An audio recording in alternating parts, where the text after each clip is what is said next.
Jeffrey Epstein. Intro. El hombre que lo tenía todo. En el mundo del poder existen figuras visibles, presidentes, magnates, celebridades, y luego están los hombres que operan en las sombras. Hombres que no necesitan reflectores, porque su influencia es suficiente. Jeffrey Epstein fue uno de ellos. Un hombre que pasó de un origen modesto en Brooklyn a convertirse en un multimillonario, rodeado de algunas de las personas más influyentes del planeta. Un hombre que acumuló riqueza sin una explicación clara, que construyó relaciones con presidentes, príncipes y científicos, y que, detrás de todo eso, ocultaba una de las redes de abuso más perturbadoras de la era moderna. Esta es su historia. Capítulo 1. Orígenes, entre la normalidad y la ambición. Jeffrey Edward Epstein nació el 20 de enero de 1953 en el distrito de Brooklyn, Nueva York. Creció en Coney Island, una zona trabajadora, lejos del lujo que años más tarde definiría su vida. Sus padres representaban la típica familia de clase media baja de la posguerra estadounidense. Su padre, Seymour Epstein, trabajaba como jardinero para el Departamento de Parques de la ciudad. Era un hombre disciplinado, silencioso, acostumbrado a la rutina. Su madre, Pauline Epstein, era asistente escolar. Cercana, práctica, enfocada en el bienestar de sus hijos. No había señales evidentes de grandeza en ese entorno. No había riqueza. No había conexiones. Pero sí había una constante. Inteligencia. Desde niño, Epstein destacaba por su habilidad en matemáticas.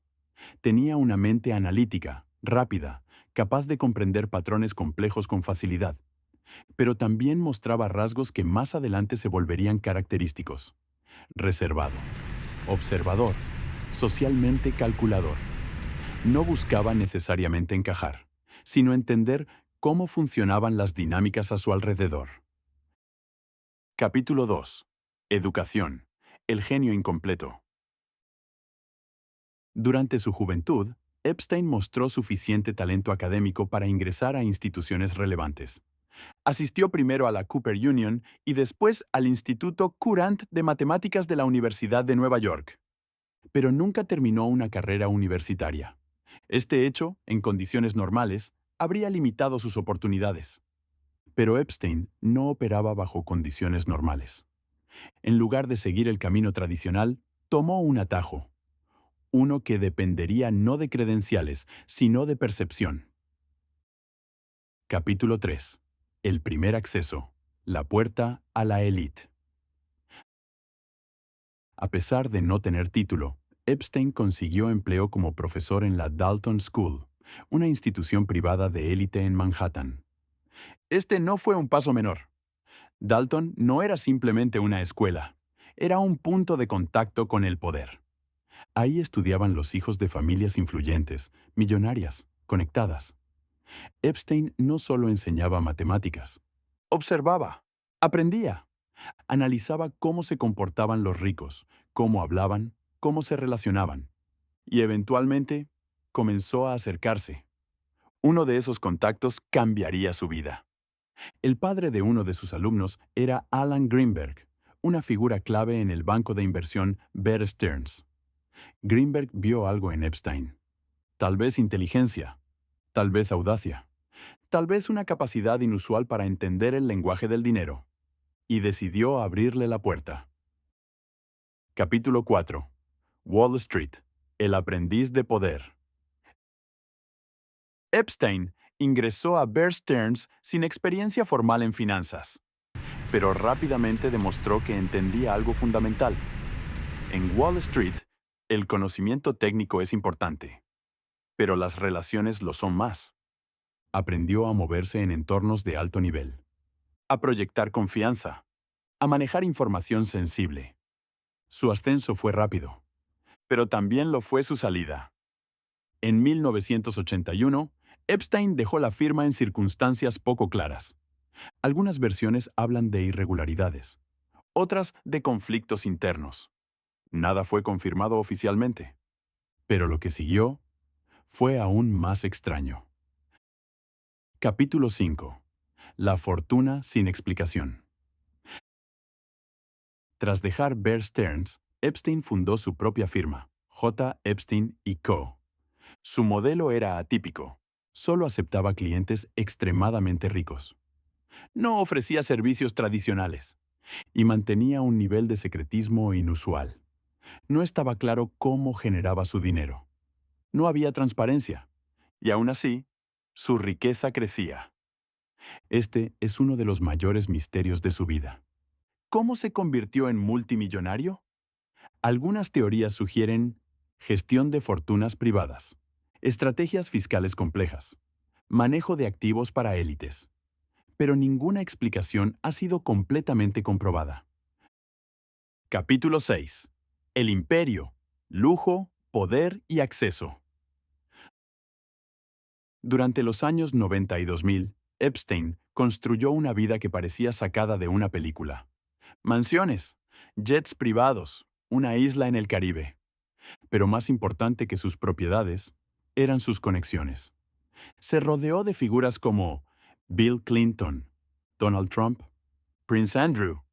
También estableció vínculos con científicos, académicos y figuras influyentes. Organizaba reuniones, cenas, eventos exclusivos.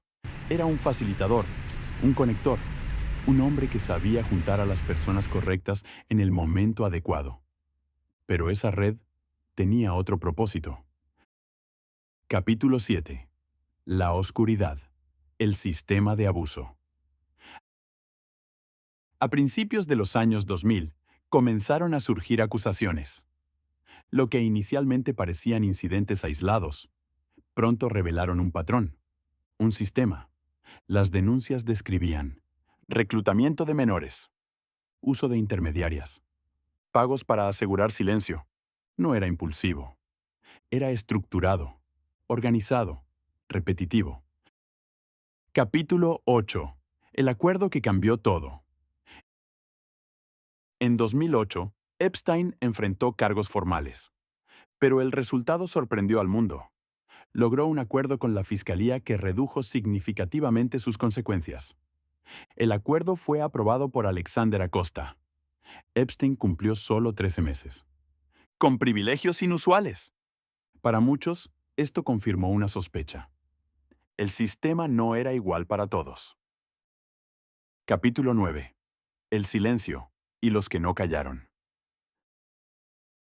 Durante años, el caso perdió visibilidad, pero las víctimas continuaron buscando justicia. Periodistas comenzaron a investigar. Reportajes revelaron detalles más profundos. El caso no estaba cerrado, solo estaba contenido.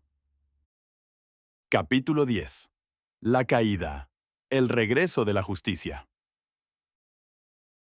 En 2019, Epstein fue arrestado nuevamente, esta vez con cargos federales graves. El caso prometía exponer una red mucho mayor. El mundo observaba, esperando respuestas. Capítulo 11. La cárcel. Antes del final. Epstein fue detenido en Nueva York, bajo vigilancia especial, considerado de alto riesgo. Pero algo falló. Capítulo 12. La muerte. El final incompleto. El 10 de agosto de 2019, Epstein fue encontrado muerto. La versión oficial, suicidio. Pero las inconsistencias generaron dudas inmediatas. Fallas en cámaras, protocolos ignorados, circunstancias irregulares. Figuras como Elon Musk cuestionaron públicamente lo ocurrido. Capítulo 13. Después de Epstein. Tras su muerte, la atención se centró en su red, especialmente en Ghislaine Maxwell, quien fue condenada por su papel en el sistema de abuso. Pero muchas preguntas siguen abiertas. Capítulo 14. El significado real. La historia de Epstein no es solo sobre un individuo, es sobre poder, impunidad, sistemas que fallan, silencios comprados. Es un reflejo incómodo del mundo moderno. Conclusión. Lo que nunca se sabrá. Jeffrey Epstein murió. Pero su historia, no. Porque lo más inquietante no es lo que se sabe, es lo que nunca se reveló.